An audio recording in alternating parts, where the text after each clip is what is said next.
Hi hello नमस्कार, मी शीतल. माझ्या YouTube फॅमिलीचं अगदी मनापासून स्वागत करते. तुम्ही सर्वजण कसे आहात? मस्त आहात ना? आजचा दिवस तुम्हाला खूप छान आरोग्याचा जाऊ दे हीच बाप्पाचरणी प्रार्थना.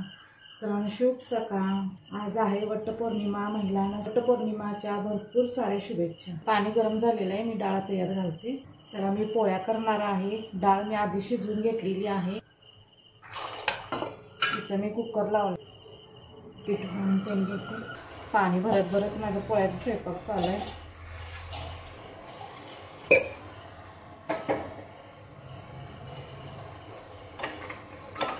लवकर आवरायला पाहिजे.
इथं आमटी झालेली आहे येळवण्याची.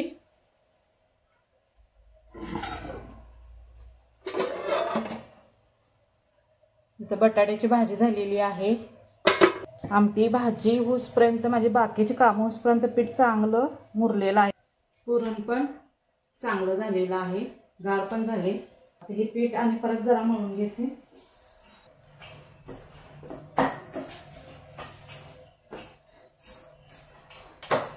पोळ्या करून घेते.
त्या आवडायला म्हणून आपण जाऊ.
शिक्षक होते, सगळं होते. त्याचे पैसे त्यांनी घेतले.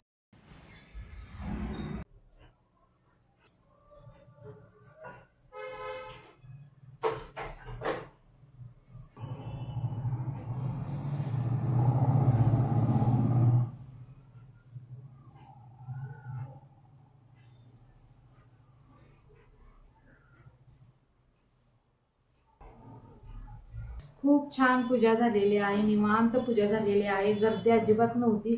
सकाळी लवकर गेली ना गर्दी अजिबात नसत्या. जसं आपल्या घरातलं आवडेल तसं बायका येत राहतात. आणि दुपारी खूप गर्दी असते, बसायला सुद्धा जागा नसते. त्यामुळे मी सकाळच लवकर जाऊन येत असते. पहिल्यापासून मी सकाळचं ह्या वेळेलाच जाऊन येत असते. एखाद्या वेळेला जरा वेळ झाला तर नाही सकाळी लवकर होता येईल तेवढं मी आवरून जायचा प्रयत्न करत असते. बायकांना बघून आकाश खूप लाजत होता. तर गर्दी असली तर इतकी निवांत पूजा अजिबात होत नाही. आणि फोटो पण आम्ही भरपूर काढलेत. फोटो सुद्धा काढायला मिळत नाही, इतकी गर्दी असते तिथं. जॉबला जाणाऱ्या बायका लवकर येऊन पूजा करून आवरून जात असतात. त्या मला वटी पण भरली. मला वाटलं तर लवकर एवढ्या गेलो म्हटल्यावर बायका आहेत का नाहीत, तर होत्या. दोघी तिघी होत्या, दोघी होत्या. त्यांची वटी भरली. खूप छान वाटलं, मस्त वाटलं. वट सावित्रीची पूजा असताना त्यावेळेला मला कोल्हापूरची खूप आठवण येत्या. कारण की कोल्हापुरात असताना की नाही आम्ही अंबाबाईच्या देवळात जायचं वड पूजाला. आमची सासूबाई त्यांना आम्ही सगळीजण जायचे. सगळे असं बायका बायका गेलं ना खूप छान वाटतं. कोल्हापुरात असताना जे काळमणी आहे, नाशी बारीक काळमणी असतात, आपण वटीचं सामान आणायला गेलो की नाही तिथं मिळतात. ते आम्ही बारीक 5-5 नाशे दोऱ्यातनी ओवणार. जेव्हा वटी आपण भरतो तेच 5 मण्यांचं जे दोऱ्याचं केलेलं असतंय ना ते आपण इथं मंगळसूत्राला बांधत असतो. अशी कोल्हापुरात पद्धत आहे. इथं असं नाहीये, कोल्हापुरात मध्ये आहे असं पद्धत. त्यामुळे खूप मिस करते कोल्हापूर. आता चहा पिते. सकाळच्या नुसतं पाणीच पिलेलं आहे. पूजा करून आल्यावर मी चहा पित असते. आणि बाकीची कामं पण आवरायची आहेत. उपास आता मी दुपारी सोडणार. मिस्टर ते मुलं ते जेवायला आलेत की नाही त्यावेळेला उपास सोडणार. मेहंदी बघा आत्ता रंगली मेहंदी. सकाळी उठलो त्यावेळेला मेहंदी अजिबात रंगली नाही. कितीला झोपले त्यानं खूप वेळ झाला झोपाय. उद्या जर पोळ्याचा स्वयंपाक करायचा असेल तर मी सगळी रात्री तयारी करून ठेवत असते. चला मी अजून चहा सुद्धा पिलेला नाही. 10:30 वाजलेत. चला इथंच व्हिडिओ एंड करते. हा जर व्हिडिओ आवडला असेल तर लाईक करा, शेअर करा, सबस्क्राईब करा. पुढच्या व्हिडिओमध्ये भेटूया. बाय.